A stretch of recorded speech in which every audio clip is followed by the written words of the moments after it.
Hello again, everybody. This is Jerry Serino from the Median Podcast. Thank you so much for listening today. I really appreciate all of you listening. I hope you're enjoying the show and all the great guests that we have. Please always go to fromthemedian.org to check us out there, and also check out all of our social media on Cleveland Right to Life. You can go to any of the social media apps there and find us there, and also search From the Median on any podcast app that's out there. And speaking of podcasts, I am really excited to have my guest today, Heidi St. John. She is a podcaster, an author, a speaker, and a mom. And she is out there teaching biblical truth where faith meets culture. That's on her website, and I'm reading, and this is right up our alley. So, Heidi, thank you for being here. Hey, thanks for having me. Yeah, love having you. Love talking and seeing what you're doing. You're doing amazing things. Let's kind of start with the premise of what you do. So again, on your website, so HeidiSt.John.net. Everyone, please go there, HeidiSt.John.net. And the front of it says, of the website, teaching biblical truth where faith meets culture. And so I think I've heard a lot of people say that culture, what do they say? Culture is downstream from politics, or is it the other way around? But everything is so mixed up. Faith and religion and everything is everywhere. There is no separation. But tell me about what you're doing and why you're doing it. Yeah, well, thanks for the question. I have always been really fascinated with the intersection of faith and culture because I believe that God's people need to be involved in every aspect of culture, that we belong in medicine, we belong in entertainment, we belong in politics. I ran for Congress to represent Washington State's 3rd Congressional District in 2022. My husband and I are very involved in the homeschool movement. We've homeschooled all 7 of our children. And so we've spent our lives literally trying to get God's people to get off the bench and onto the battlefield, to sort of engage and to stop leaving questions of culture and direction of culture. For example, I mean, we're struggling obviously in the pro-life movement right now. We're seeing abortion actually tick up because of the abortifacient pills that you can get in the mail.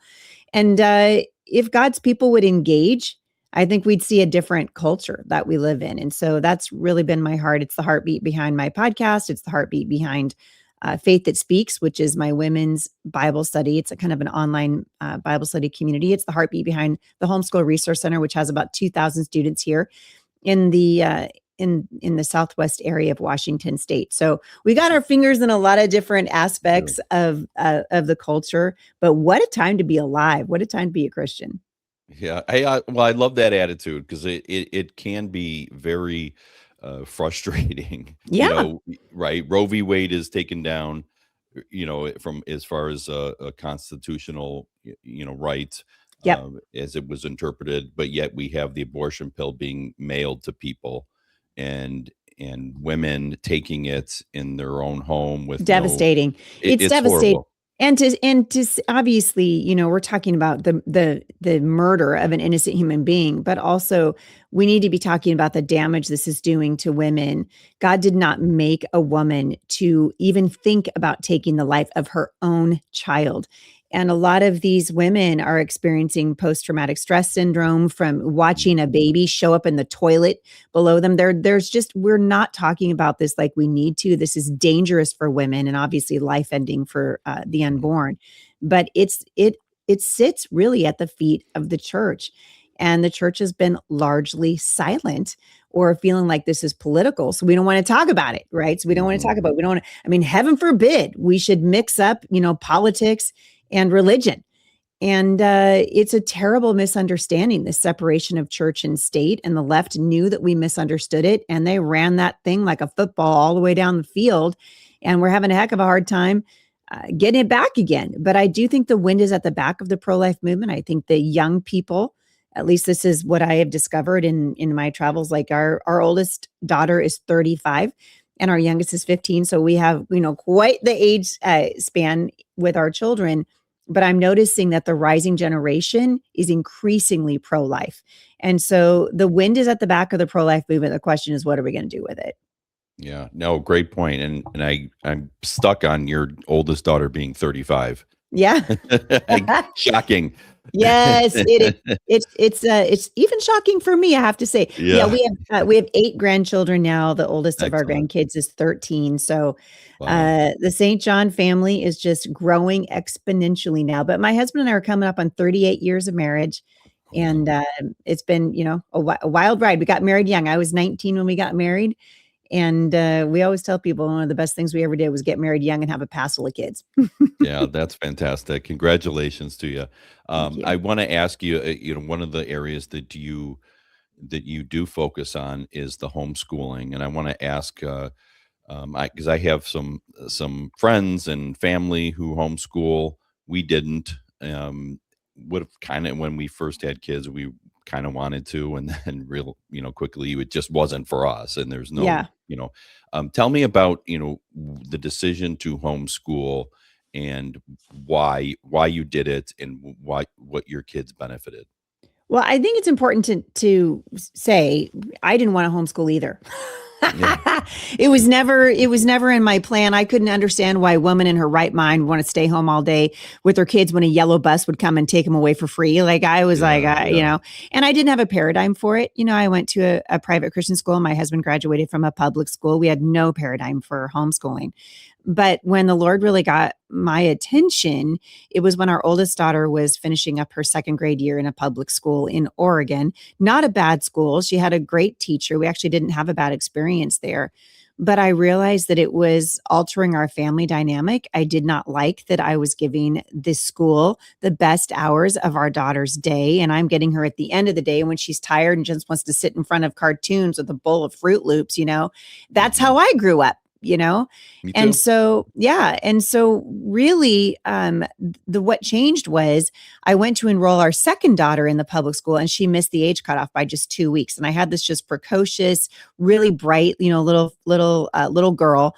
And I made the life altering decision. I didn't realize it was going to be life altering, but it ended up being life altering to go down to a educational supply store in Oregon City. And I said, "Hey, my daughter's missed the cutoff. She's kind of bored. Is there anything I can do with her?" And they gave me a book called Teach Your Child to Read in 100 Easy Lessons. And I realized, Jerry, as I was reading that book and teaching my 5-year-old daughter to read in 20 minutes a day, that I had been lied to. I thought that you had to have a degree in education to teach your Hmm. kids to read. I thought, and think of the propaganda that it has taken for entire generations of people who have graduated from high school to not feel equipped to teach a 5-year-old to read. Something's wrong. Something's wrong. Hmm. It's because education is powerful. Education is not neutral. And I think we've grown up believing that it's just reading, writing, and arithmetic, but it's anything but reading, writing, and arithmetic. Most of the kids coming out of our public schools today can't read at grade level, and their math is abysmal, but they can tell you there's 400 genders, and they'll quote you a revisionist history of the United States and think that communism is a good idea. Well, it turns out that education is not neutral. And so when I learned that I could teach my daughter to read, and not only could I teach her to do it in less than a quarter of the time it was taking in the public school, my daughter Savannah gone all day long. I just fell in love with it. I fell in love with the light bulb moments. I realized that I loved being with my daughter. And so at the end of that year, I pulled her older sister out of school, and the rest of our kids have never seen the inside of a school. And so 6 of our 7 now have graduated, and all 8 of our grandkids so far, the plan is that they will be homeschooled also. And that's encouraging for me because it tells me my kids didn't hate being homeschooled. Yeah. They loved it, and it's not that it wasn't without its difficulties, and certainly it's a commitment, that's for sure. But education is not neutral, and we're losing generations of our kids to a woke, broken system that separates children from their parents. And then, it's like my friend Bodhi Bacham used to say, we send our kids to Rome for 18 years in a row, and then we wonder why they come out as Romans. Right. Well, Right. that's why education is not neutral. So we've spent our lives, my husband and I, planting homeschool cooperatives around the United States. We've planted over 100 of them in the United States, up in Canada, even over at the Ramstein Air Base. About 20 years ago, we put a homeschool co-op over there. And now we run the nation's first and largest homeschool resource center with right around 2,000 students here and it's kind of an a la carte program. So when you come here, if a mom says, I'm super excited, I want to homeschool my kids, but I don't want to teach algebra, great, I've got an algebra tutor for you. And so we Mm, connect parents with the resources that they need to be successful all the way through high school. So there's a theater department here, dance.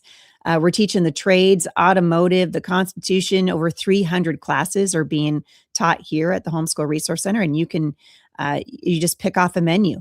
And so it's it's amazing. extraordinarily successful. I think this is going to be the way that education goes in the future.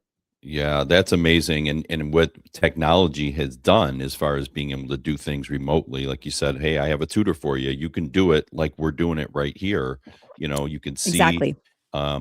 your points are so right on as far as, you go to school and you don't know what they're going to be learning and teaching. And even if you go to, like, our kids have gone to Catholic school, and overall it's been very good, but you have that one teacher, one or Yeah. two, Yeah. that and it's like they shouldn't be in Well, this school. they're influencing Yeah. these kids. And this is what I always tell parents. Listen, I graduated from a private Christian school, one of the top private schools in the state of Oregon. And I would say upwards of 85% of those kids walked away from the faith. I'd say upwards Mhm. of 85% of Yeah. them. And part of it is because the parents check out. They just assume, oh, I've got my kid in a parochial school or I've got my kid in a Christian school. And so everything's going to be fine. And the parents check out of the discipleship of their children, which God says is their responsibility. Mhm. And then to top that all off, Jesus, in talking to the Pharisees in the book of Luke, said, listen, when a student is fully trained, he'll be like his teacher. So I always ask the parents, how well do you know your child's teachers? And 90% of them don't know them at all. They Yeah. don't know them. And so you don't know, the little side comments that a teacher is making in class. All of these things are making an imprint into the hearts and minds of our kids. And if I had a nickel, Jerry, for every parent that I have met over the last 20 years of my public speaking career who said to me, I didn't get it until it was too late. Until Yeah. one day I'm having a conversation with my kid and I realize we don't share the same values. We don't believe the same things, and it came from the school.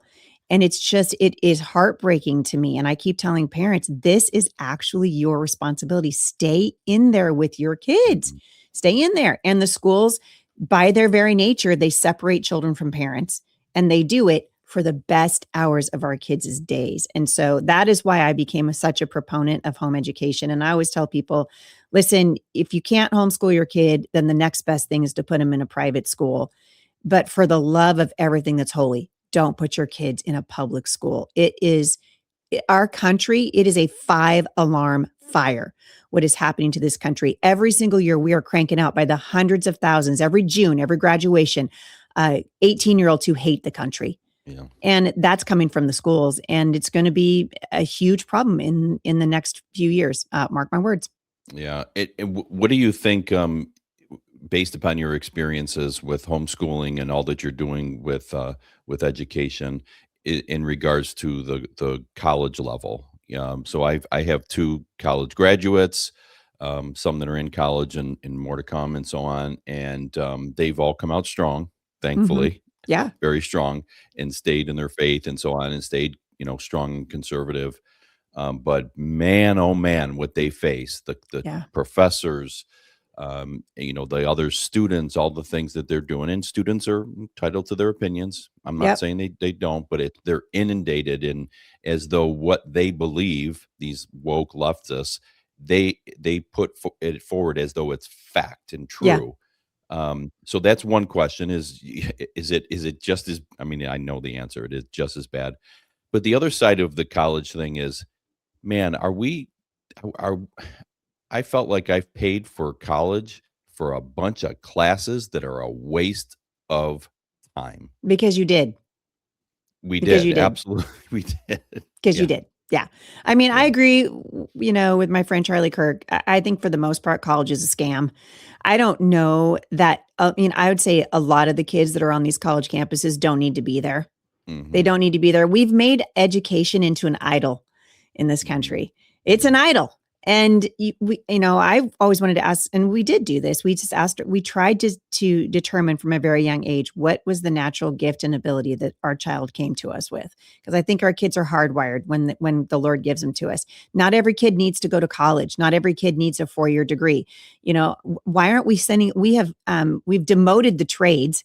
And by the way, it's an excellent way to make a living, It is. right? I mean, you want to shoot straight to 6 figures, be a plumber. Mm-hmm. It's true. And these kids can come out of high school, go straight into the trades and actually start making a decent living for themselves. And so we only have one of our 7 so far that has graduated and gone to a 4-year university and felt like that was the right path. Then the rest of our kids are entrepreneurs. They're producing their own podcasts. One of our daughters is a graphic artist. A lot of these things that they can do from home. And you can argue they got that from their parents who are like serial entrepreneurs. Mm-hmm. Yeah. But I really do believe that college is a huge part of what is injuring our country and injuring our kids. And Jerry, I mean, I hate to say this, but you're in the minority. Most kids that come out of these public universities, especially, they don't come out as whole people. They come out as radicalized leftists who are marching on the streets with Antifa and pro-Palestine. I mean, truly. Right. Or, you got the Tallaricos coming out of our public universities, and these guys are saying that they're Christians. That guy's anything but a Christian. Right. And so these are the examples that are being set for our young people. There has to be a better way. There just has to be a better way. And so I always tell parents, really make sure that your child needs that 4-year degree before you spend all the money and you're going to waste it. They're going to come out here in Washington State. You're going to send your kid to Washington State University. They're going to come out with a degree in lesbian dance theory. And then they're going to wonder why they can't get a job. Right. Well, that's why, and the parents are paying for it. Right. Parents are paying for it. And so it's a huge, huge, huge problem. And like I said, to me, it's a 5-alarm fire because it won't matter, Jerry, if we win the next election or if we have even a success like we've had, last night we saw some success in California. It won't matter. Give it 5 years. It's simply a numbers game. And the left in this country through our education system has been playing the long game in radicalizing our kids, starting in elementary school in our public schools. When you read them books like Heather Has Two Mommies and Worm Loves Worm, and Feminist Baby and all this other garbage that our kids are getting from the time they're really little.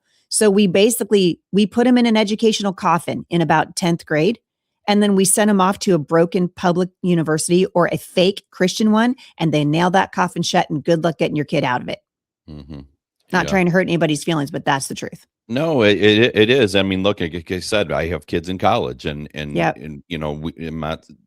I'm grateful for it and happy for them. I think they could have gotten through it in a fraction of the time for a fraction of the cost, without a doubt. That's no question. Yeah. I mean, I agree with everything you said, and we can't take offense to seeing them. My wife would agree with me too, and we're paying for it. Our kids are paying for some of it too. We demand that. So what do you think is going on? You brought up California, and it made me think about, California. What do you think with what's going on there?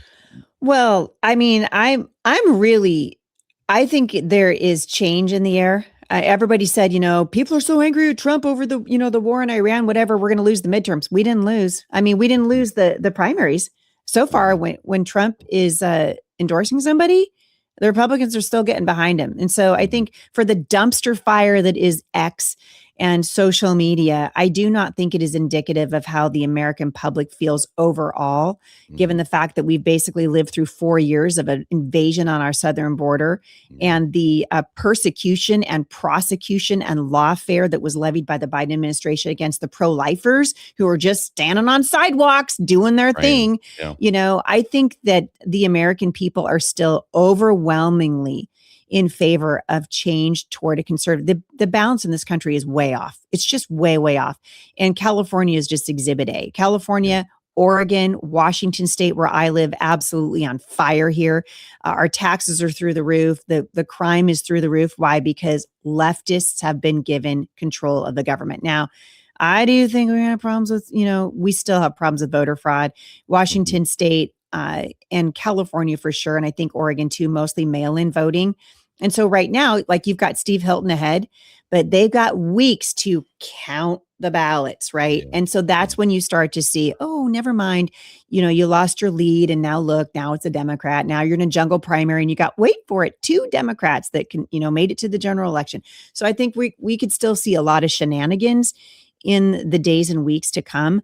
But what you saw last night with Spencer Pratt, right, running for mayor of Los Angeles, dude. And Right. he made it into the top two. People are tired. They watched the Palisades burn to the ground. Karen Bass is a disgrace. She shouldn't be anywhere near Los Angeles. And so I think it's interesting the number of Democrats that got behind Chris Pratt. I think it's really interesting to see Steve Hilton at the top of the pack, even beating the Democrat in the primaries. The wind is at the back of the conservatives. The question is, are they going to show up to vote?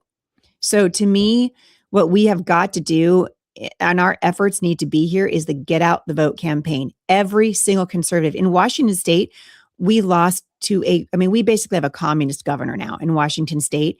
And when we did the autopsy on the election of last year, over almost 200,000, quote, self-identified Christians did not vote.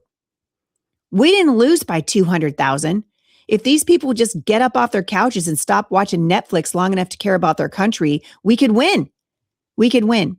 And if the churches would mobilize, if the pastors would stop being afraid of mentioning politics from the pulpit, we would win. And so that's going to be my focus in the fall is going to be get out the vote. Get out the vote. If we will turn out, if God's people would turn out, we would win. Yeah, I agree. I think there's that group of people, though it's sort of in the not middle politically on the spectrum per se. Maybe they are, but they're Christians. They're people that aren't radical, right? Let's just say that they're not. They're radical. the normies. Ben Shapiro calls them the normies. Yeah, we're like, stop transing our kids. Right, simple things like everything that Spencer Pratt's saying. Like he's just a common sense guy. He's just speaking. I think a lot like Trump, where Trump just spoke like a person, right? And point. Whereas I think about you remember George Bush, right? Yeah. I mean, like I couldn't stand listening to him. Like what was he saying? Right? He was no different really than Democrats. It seems, and he isn't. And he really wasn't. Yeah. Yeah. We need more people that speak like Trump and Pratt and some of these others that just go out there and speak the truth. And then we need, I 100% agree, pastors and people saying enough of this, keeping, it's ridiculous. It's ridiculous. Yeah, go ahead. Yeah. Thomas Jefferson wrote a letter to the Danbury Baptist Church in Connecticut. And this is where we get the phrase, the separation of church and state. And his whole point to the church was the government will never interfere in the affairs of the state. That is not, or in the affairs of the church. That is not the role of the government. Well, it was misunderstood. And people said, oh, it's a line between separation of church and state. Listen, politics determines policy, and policy shapes the nation. Policy is where we came up with the pro-abortion lobby in this country. Right. It's policy. Why would Christians not want to be in the policy-making business? We should be at the front of the line in shaping policy because we're here to be salt and light. We're supposed to be representing the Lord Jesus. The Apostle Paul said, you are therefore now his ambassadors, as if he was making his appeal through you. What's the appeal? Come back to me.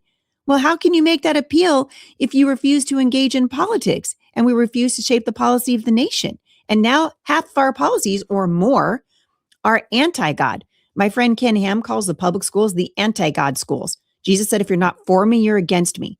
So if the public schools are not for God, which they're not, then what are they? They're against him. If our government is not for God, then what is it? It's against him. And boy, if we believe the Bible, if we believe God's word, blessed is the nation whose God is the Lord, you better get your rear end back into seats of Congress and start advocating for righteousness in the country. It doesn't mean that we want a theocracy. It doesn't mean we're going to mandate that people have to become Christians, but we should at the very least be advocating for what we know is right and what we know is true and what we know is good. And until that happens, I think we're gonna continue kind of our backward slide that we've been doing. But I am encouraged, Jerry, just to, obviously I have a lot of really strong feelings about this. You have to be pretty, you have to feel pretty strongly to run for Congress. Yeah, yeah. But I do believe that there is a change in the air. I think people are tired of drag queen story hour. We're tired of leftists screaming at us. How, last night or 2 nights ago rather, in Battleground, Washington, where I just spent 20 years of my life, the mayor there refused to do a Pride Month proclamation. And because he refused to do it, his city hall meeting was stormed by Antifa, yelling expletives at him. Of course, they have masks on because, the Rona might get them, whatever. And you know what? They did it anyway. The city council of Battleground, Washington, refused to bow to these terrorists, these Antifa terrorists. And instead, they issued a proclamation in support of law enforcement, in support of ICE. They did that right here in liberal La La Land, Washington. It was a masterclass in how it should be done. And the mayor, in the middle of that meeting, had the police arrest those Antifa agitators. That's what needs to happen. Love it. Love it. You just put on a master class as well. Speaking of Heidi St. John, everyone, you got to go to HeidiSt.John.net. Follow her podcast. It's the Heidi St. John podcast. I have a feeling people are I might lose listeners because they're gonna want to go to you, but you could listen to both. I doubt you're gonna lose anybody. Heidi, really fantastic, unbelievable conversation. I'm so happy to have met you and had you on to do what you do and talk about what you're doing. So thank you so much for being here. Thanks for having me, Jared. The pleasure's mine. Yes, thank you all so much. And thank you all for listening to this episode of From the Median podcast. I'll have all of Heidi's stuff on fromthemedian.org. So please go there and check us out. We will see you next time.